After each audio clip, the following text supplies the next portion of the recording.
Well, they wanted us to think that what was happening in the banking system is just fine and dandy. But I've been telling you right along, no, it's not so dandy.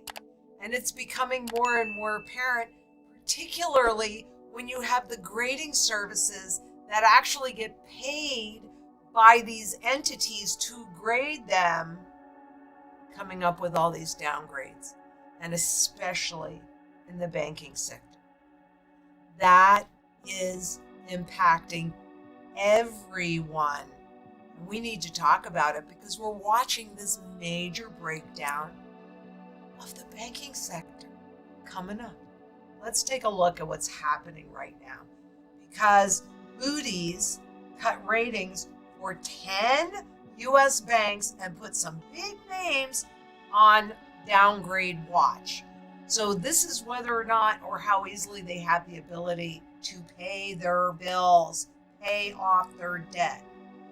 And remember, banks pay Moody's for this grade, so it says something. Now, this is the list of downgrades, and I don't know if you have any, if any of these are your banks, but you might want to just take a little look at this list and keep in mind that all the links are on the blog, so you can look at this more closely anytime that you want, get the images, whatever's going to work. Now, these are the banks that they have on review for downgrade, and these are the ones, the banks that have a negative outlook. So if you're banking with any of these banks, then you might want to see where they really are. But the problem is they do so much work off balance sheet, and a lot of the problem is based upon what's happening in the bond markets. And bonds, the yields have been going up substantially. Why would the yields be going up if inflation is going down? Because things are shifting and not in a good way. And so what the bond yields are telling you is there is trouble brewing. And what these lists are telling you, well, the risks may be more pronounced if the U.S. enters a recession. Well, I suppose that depends on who you're talking to, because what they want you to think is, no recession or just a light little nothing.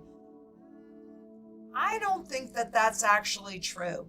And I don't know, and this is true for everybody in the industry, nobody knows which piece that comes out is going to topple the entire system.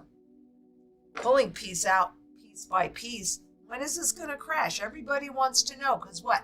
You think you're going to get right into it just before and be ready? I've been working on this since 2010, prepping. I've been buying gold a lot earlier than that. But today, S&P joins Moody in cutting U.S. banks amid tough climate. Yeah, you think so? Because when interest rates go up, the value of the bonds that they're holding, the market value goes down. Interest rates up, bond values go down. This is where they issued it. So you can see the longer maturity, the greater the volatility. But interest rates have been going up. Market interest rates have been going up. So let's face it, the markets are fighting the Fed, but S&P lowered grades one notch for Key Corp, Comerica, Valley National Bank Corp, UMB Financial, Associated Bank Corp, and it also lowered its outlook for River City Bank, S&T Bank to negative, and said its view of Zions Bank Corp remains negative after the review. We really need to take a hard look at this, because this is telling us that the system is breaking down. No doubt about it.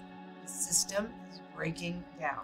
And look, I'm trying, just like the government and the central banks, I'm trying to take out pieces that are not going to cause the collapse of the system.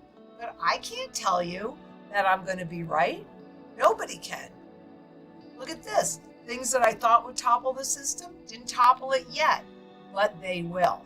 Because what we've got, and it's worse now because the interest rates have gone up, but 91% of the U.S. IG is investment grade market.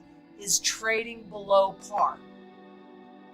Okay, so the bond comes out at $1,000, that's par.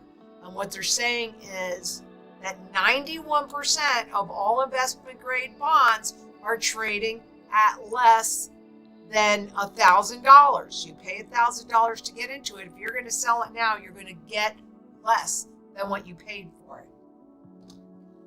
Now, this is from Danielle DiMartino Booth. What could investors possibly know about damn near the entire IG corporate debt universe that's not reflected by formal credit ratings assigned to them by S&P, Moody's, and Fitch?